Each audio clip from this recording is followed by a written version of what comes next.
Every year, like clockwork, Apple unveils the new iPhones in a beautifully curated launch event that makes most Apple fans stopping at the bit to go and buy the latest and greatest of iPhones. This year is no different. Late on the 14th, Apple continued the tradition and took the webs of the new iPhone 13 line. So what is new here? What courageous technology have they crammed into the iPhone this time? That's what we hope to find out in today's roundup video.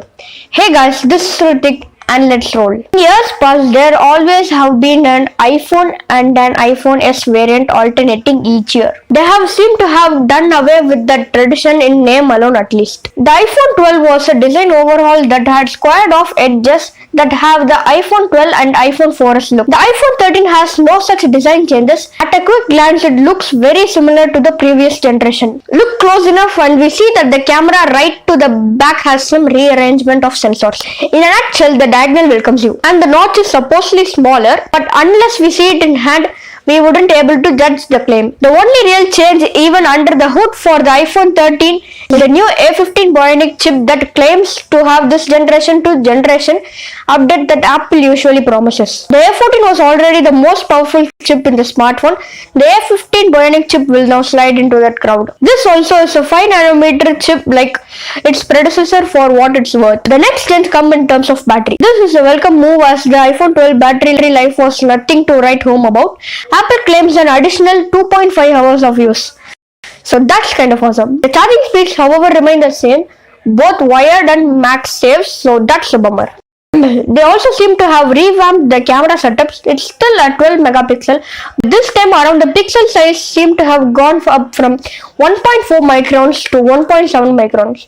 So more light is being let in, hence better image quality. The aperture remains the same at f1.6. The censorship tech from the iPhone 12 Pro Max seems to have made its way to the cheaper iPhone 13 as well. And this is a welcome addition even if it's a fancy Apple world for optical image stabilization. Ultra wide seems to be the same sensor as last time Apple introduced cinematic mode on the video side of things. That takes an already excellent video experience to a higher level.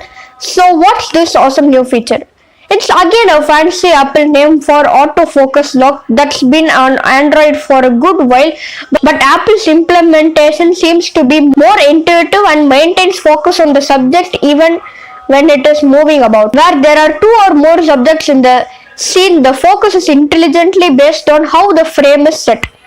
Apple has a really cool demo that we have been playing for you all this while. So cameras are good improvement, although you would consider it merely iterative. And I'm not going to insult your intelligence by talking about the new pink color. All this holds true for the mini as well, except the battery lasts 1.5 hours longer instead of the 13th 2.5 hours. If you guys remember, the battery on the mini was horrendous and I doubt the additional battery would make it an all-day device. But the jewelry is still out on that. One thing that hasn't changed from the last time is the pricing. The base 128 variant, yes, they killed the 64GB variant. It starts at 79,900 and the 128GB mini at 69,990. Even without testing them out, I can tell you that the iPhone 13 would be the better deal. Now, all this holds true for the iPhone 13 Pro and the Max as well, except for a few welcome changes. The Pro finally has 120Hz refresh display.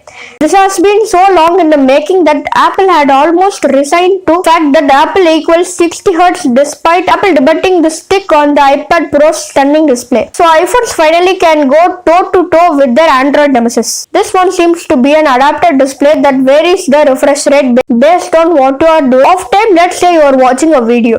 You don't need 120Hz to enjoy the video when it's locked at 60Hz. Enjoying this video, pause and give it a like and subscribe if you haven't already. To offset the bat return caused by the higher refresh rate display, Apple has thrown in a larger cell. I wouldn't expect too much of a hit on battery life given this fact.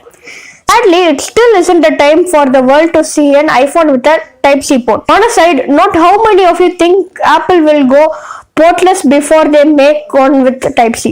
The cameras, however, seem to have undergone a iterative refresh. The telephoto is now 75mm and can do 3x optical zoom as compared to the 2.5 from last year. The ultra wide now has a wider 1.7 aperture, which is awesome, and the primary is now even bigger at 1.9 microns. But we can't say much about the camera progress from what Apple says in their launch event. So in all fairness, other than the higher refresh displays, none of this warrants you to run out and drop a bundle of the newer iPhones.